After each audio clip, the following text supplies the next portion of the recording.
Yo, this is Moosie Wins. I appreciate Airs Entertainment for having me. You're now tuned in to My Creator's Journey. What up, y'all? It's your boy, Ez Harris, and we back with another Creator's Journey. I have the honor and pleasure to be sitting with my guy, Moosie Wins. Appreciate you. Appreciate your time, my guy. Definitely. Thank you so much for sitting with me. You just did an amazing performance in the Lab Studios. Shout out to the Lab Studios, you feel me? So we're going to tap into your journey as a creator, you feel me? Like, yeah, let's go, man. From the start to the finish, you know what I'm saying? My nouveau. You know what I'm saying? You sipping swell. We high. We feeling good right now. You feel me? So let's start off. We're going to start off with your name. You feel me? Like, where does the concept of your name come from? So my nickname is actually Moose. Okay. That's what everybody knows me as. Moosie Wins. That was just my social handle, like, since the beginning of Instagram. Oh, you stuck with that. You loyal. Yeah. Well, what happened was after a while, people who didn't, they would just call me Moosie because they would meet me from the gram. I know me from the gram. So I just stuck with that. And then Moosie Wins. I just did that because I'm competitive. I just really like to win, so that was just, it was like Moosie Wins. So. Respect. And that come from your playing basketball as well? Well, yeah, I guess that's a niche, but in general, I'm pretty competitive. I don't like to not be in first.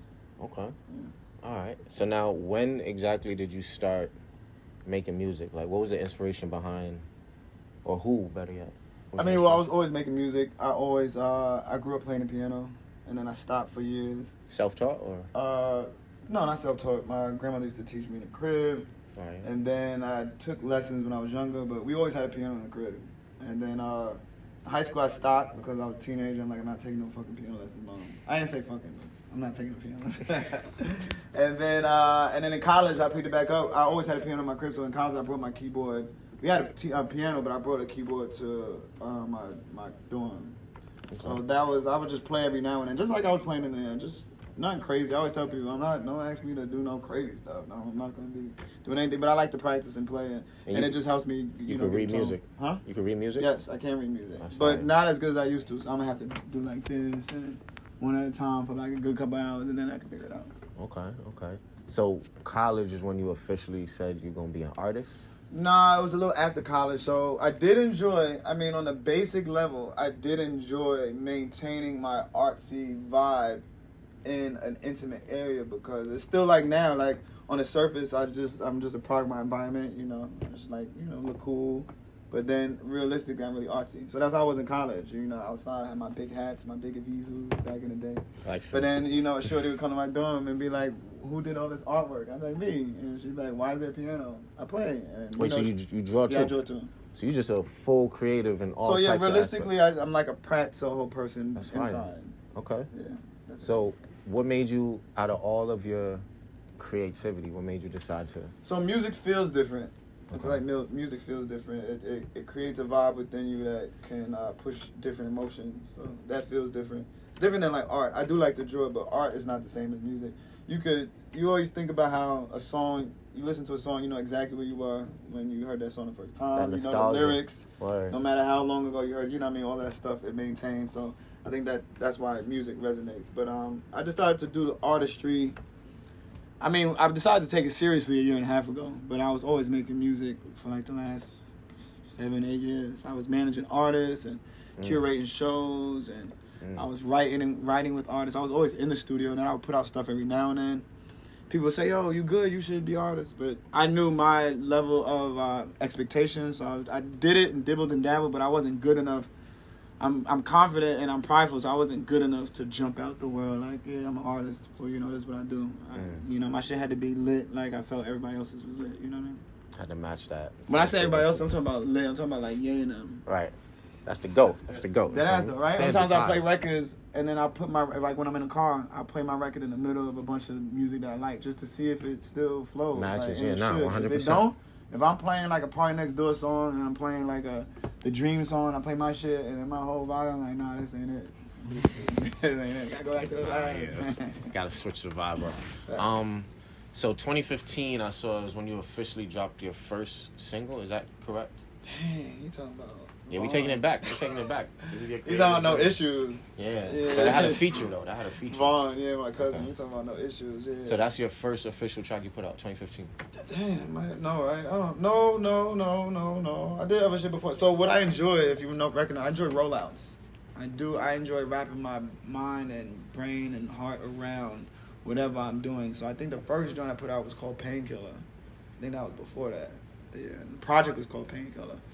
And everything had a similar vibe. I think I could be tripping. I don't remember. That's been long ago, but. Well, let's talk about your new project. You feel me? Because I love the visuals and the whole aesthetic you have on Instagram alone of just promoting the new project. Well, it's an EP, right? Yeah. That's your first EP. Yeah. And you dropped your first I called album. I be trying to call it a capsule. A capsule. Because Tory Lanez made that sound cool. Everybody say EP. I'm like, I can't call it a capsule. That's a new But one it is for an me. EP. It's an EP. I haven't even used that. All right, I'm going to use that now. Shout out to Tory, you feel me? Facts. Maybe I get a feature one day, you feel me? Facts. That'd be fire. So let's tap into your new project, because I know you just dropped that not too long ago. Mm-hmm. What's the concept behind that? So, First of all, the name, yeah. like Darius Love Hall. Yeah, thanks. Where does that come from? So that's from the main character of Love Jones. Right.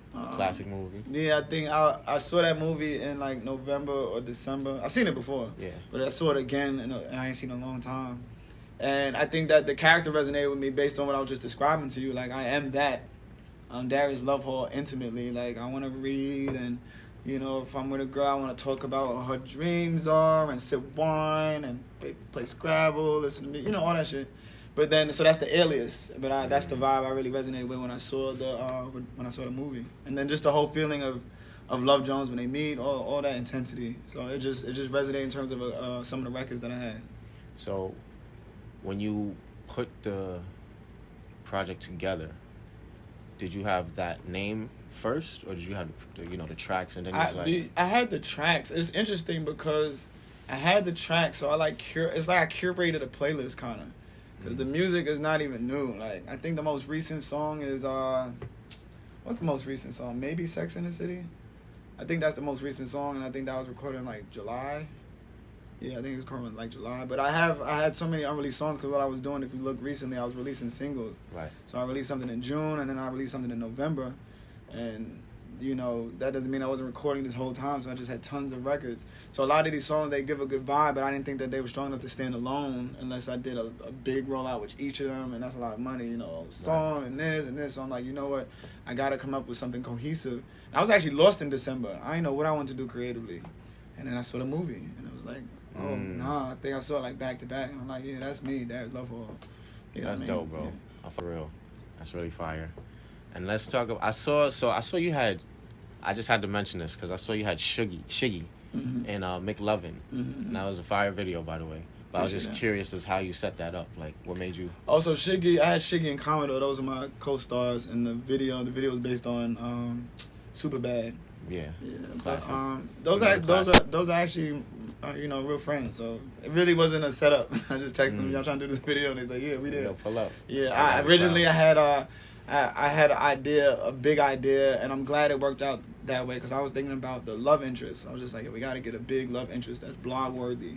So we were trying to do Pretty V because I knew her manager. I met her before, but I knew her manager. We were trying. But that would have been too much because then you got Floss in my ear and all that. And the vibes is not the same like with Commodore and she because those actually my friends. So I didn't feel the need to everything be structured. You know, she was late. You know how she go. We had call time. It was late. It started raining. We had to change Airbnbs to shoot the lawn scene. But they was cool. You know, there was no issue because those were my friends. You know what I mean? So it was literally like that. I texted her. I had the epiphany like, yo, instead of getting a girl, let me get the two guys. And I texted them, yo, I want to do this. Could y'all gonna be in New York? Yeah, we gonna be there. So that's how that went. It's a lot. Like most of the time, it's the process of just doing everything is the most fun. You know what I'm saying? I really like that, bro. Tell me a little bit about your writing process. Like, do you freestyle? Do you like to write? So I usually just go in the booth and freestyle. I used to write a lot. I stopped like top of 2020 because the vibes are just different when I don't write. So now I'm in a space where I kind of want to do both. And I've done that with a couple of records. Like, I'll be listening to stuff. Sometimes I'm not listening to nothing. Who be kidding? And I'll just come up with, I have an idea. I don't know. Put it in my notes.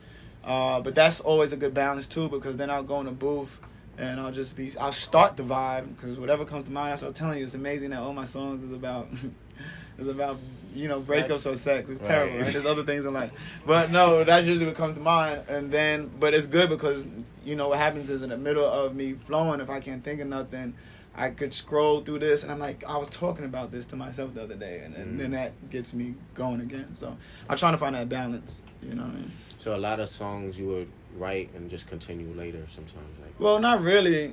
like that's what I'm saying. 90% all the songs that you've heard aren't written.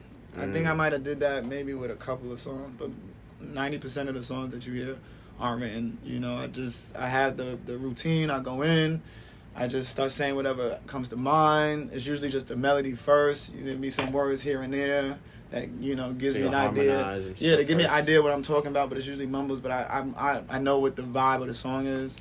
I'll do that like 3 times. That's my routine. I'll do it like 3 times for the whole song. I'll come back outside of the booth, hear it loud, smoke.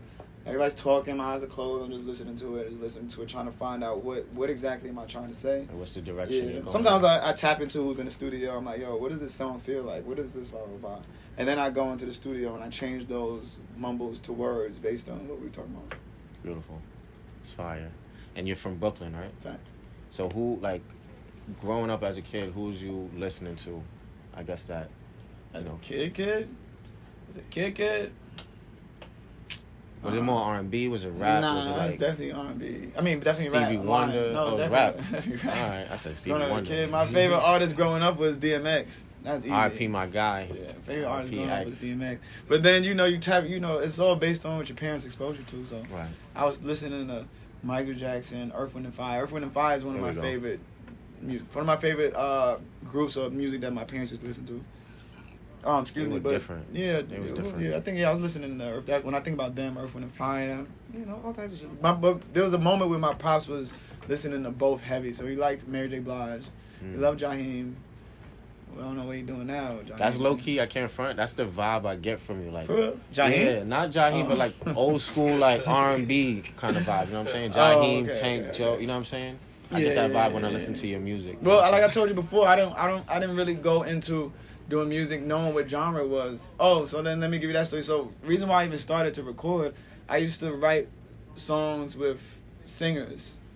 And this was years ago, I used to tell singers, this is before now it's lit, I used to tell singers, yo, you gotta write in a rapper vibe and then sing it. Shit would be fire. You know what I mean? Because a lot of times, a lot of singers, sometimes singers sing so well that they can't make a good song because they just rely on their voice and it's just so good. And I would listen to somebody, they do a remake, I'm like, that remake is fire. Then I listen to a song they make, I'm like, they ain't giving. Because they just sing, I'm like, yo, but you gotta be clever. So that's what would happen, and I would reference them all the time. So that's what I would do. I reference them, put some auto-tune on, reference. And then after a while, sometimes it would come out good when people did it. But you're the creator because you're writing, and then sometimes I hear it, I'm like, dang, that's just not it. That's not what I want to, you know what I mean? And then I invested in a setup in my crib. That's when it became easy. Because I was like, you know what? I was just talking about that. I could record. There was a moment when I was recording whenever I felt like it. And that's really when you put it in the laps, the reps, because you just, every day, you come home. I mean, that's really the best. That's the best thing in the world. That's why I'm about to free studio. Feel me? You wake up, yo, go straight to the booth. You don't understand? Like, you could literally be just getting the vibe up. I heard something, roll up, turn up the lights, turn the joint on, speakers, and you just get into the vibe. There's been times when I used to have female company, and 1 in the morning, so I get up, go in the other room, and what you doing? So close it up. Do not disturb. Facts. But when you do that, you're able to practice, you're able to experiment. There's no time constraint. And that's actually how I started recording myself. It was just like, you know what? Then I would come up with creative ideas to put it out. But I wanted the music. How old were you at that point? This was 2000, and I ain't gonna say how old I was, but this is 2014. 14, all right, copy. 14, and then I was doing dope events, so it was that's what would happen. It was nothing for me to come out with something, put together a dope event. Like, one of my projects was called Unappreciated, July. My birthday's in July. Mm-hmm. It was called Unappreciated because I was lit behind, that was before. And, I felt I was lit then, behind the scenes doing mad shit, and I felt like, how could I speak about being unappreciated? It sounds kind of corny to speak about how people should validate you. So what I did was I acknowledged other people in the industry like me. So it was kind of had like an unappreciated award show on my birthday when I released the project. That's smart. It was amazing. Yeah, that's genius. So the project was released on my birthday. It was my birthday party, but I was giving awards to other people in the industry. Yeah, that's dope. And for giving people who them felt flowers. Fact, and then played the records. So it was just and they just gonna show you more love for that too. You know what I'm saying? Thanks. And you make good music, so it's not like. And then that was years ago. Then so those same people, they would forever show me love because I gave you I know how that felt. That's an experience. You being in the industry and you doing all the behind the scenes shit and nobody congratulating you. So it was just like I know how that felt. So Yeah. I respect that, bro, for real. Appreciate that. For real. Appreciate that. So you would say, like, you started off doing events. You said you songwrite too? Yeah. Okay. So yeah, I was managing artists. I was doing events. I was just trying to do doper and doper events.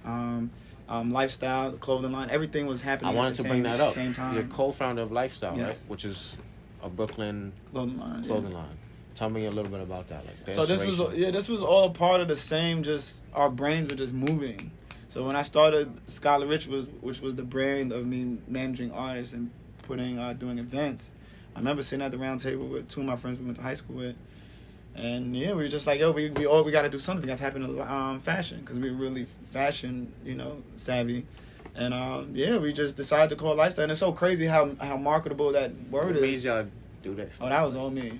I say that 3 million times a day. I see that. I would see that shit outside. Like, yo, that's dope. Like. Well, those are those creative things. Now, those are those creative things that just work when people think it's dumb. Because when I remember at the table, I came up with, I'm like, yo, how about we turn it upside down?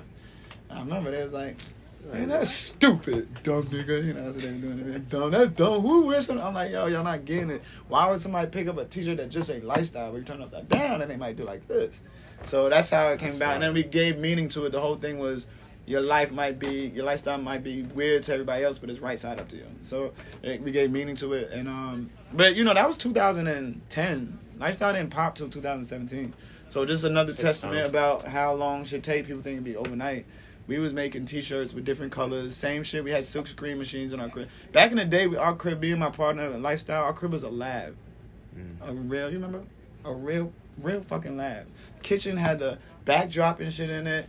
2 heat screen presses. Oh, y'all was going to work. Other room had the studio shit in there, and then it was our bedrooms. And you come in a room, you come in a crib, and it was just like, oh, what the fuck? And that's creative space. Yeah. So then that was like 2000. That was from 2010 to 2013. Our crib looked like that, maybe longer than that.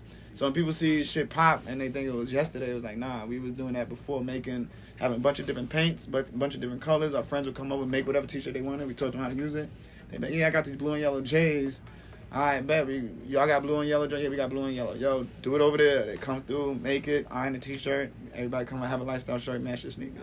So that was before we have now the actual patches and all these patches, the customization, but it's still based on the original idea of your own lifestyle. Still based on that. That's fire, bro. And I'm glad you mentioned that too, because like a lot of people will look at upcoming artists and creators now, and they don't really tap into the creative process, like the journey for what it took to be at this point, and they don't really understand the work and the grind, the blood, sweat, and tears you got to put, the money, the energy you got to put into all of that. Yeah. So we fucked up a couple of times. Money, definitely. Like, people don't know. That happens. We had we went from the store on Flushing and we bought the store in Soho. That was bad.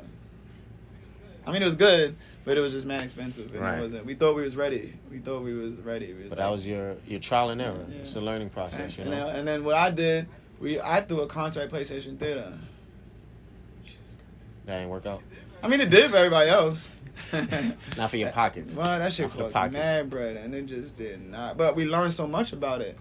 Like, you don't throw concerts like that. You get sponsorships. We were trying to, but then now I don't want to bring everybody's energy down. My mother passed. That's what happened. My mother passed in the middle of me planning it, and mad people I was on the phone with when they was just about to, I bet we'll send you 5,000, but everybody, and then I stopped being in contact with them for like 3 weeks, and then by the time I did get back in contact, they were like, damn, it's kind of too close, so we submitted, you need 6 weeks, and it was just, but that's how you're supposed to throw concerts. You're supposed to get sponsorship. People give you 10, when you have a big platform like that, they give you 5,000, 10,000. When you have a big platform like that, you make your money back before anybody buys a ticket. Right. That's why big concerts are able to give away tickets on the radio. We give away 50 tickets because they already made their bread back. Pepsi done board gave them 30 racks. So-and-so gave them 40 racks. Everybody's paid for it. The artist paid for it. The spot paid for it.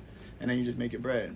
I learned that the hard way. So, yeah, that shit was no joke. He just gave y'all a free game. So, now y'all know. You feel me? Yeah, shit was no Shout out to Moosie. You feel me? Nah, I definitely appreciate your time, bro, for real. Definitely. I appreciate just tapping into your journey. I'm looking forward to, like, where you're going. Oh, actually, let us know what to expect for the rest of 2022. More visuals, another album. I kind of got it mapped out already. Hold on. Well, first of all, Tuesday, I told you invited. Yes. I'm having a listening art experience for Darius Love Hole EP. Definitely looking forward to So my plan is to, because it's difficult when you're an artist, because you really are supposed to sit on some music and really push it, but then you have so much music. So I've just been mentally ironing out the schedule. So I'm not pushing this project past June. That's a fact. So y'all better love this shit now. June 1st come, I don't know who Darius Level is for a little while. That's a fact. So that's why I'm just organizing, like, and that's why the rollout, every time I do a rollout, it's more organized. So that's why everything is chop, chop, chop, chop, chop. I'm doing this, I'm doing this, I'm doing this. And I have it all the way up to end of May, then something else. Then I'm doing a joint project with somebody who's, that's gonna be fire. Okay. You'll find out who, but it's gonna be fire. Just wait on. So then that'll move for the summer, and then I have records that I know I'm gonna put out in September. And more visuals, of course. Facts, yeah. I'm at a point where I put a lot of pressure on myself because the visual is so fire that now every time I put out visuals, they have to meet that standard. They have to. I already know. Yeah. I already know, bro. You gonna do it though. No, definitely. So you really put love into what you do, bro. Yeah, appreciate that. You can see it. Everybody can see it. They can hear it. They can feel it. You know what I'm saying? So we definitely gonna have you back. You know, once you drop your next project, go tap in. Definitely. You know what I'm saying? Just let them know where they can find you, where they can follow you on all platforms. You can find me Moosie Wins. All my streaming platforms, Moosie Wins, social media handles, same thing. MOOSIEWINS. Appreciate y'all having me. Nah, this is family too. I've been here. I celebrated my birthday 2 years ago. Look at that. Thanks. When the pandemic was happening in July, there was nothing else to do. I had a little listening here the night before my birthday, end of midnight, because there was nowhere else to go. We just had bottles and a bunch of people. So yeah, it was a vibe. It's a vibe, right? Mm-hmm. Shout out to the Lab Studios. Fact, man. Feel me? Shout out to New Bro.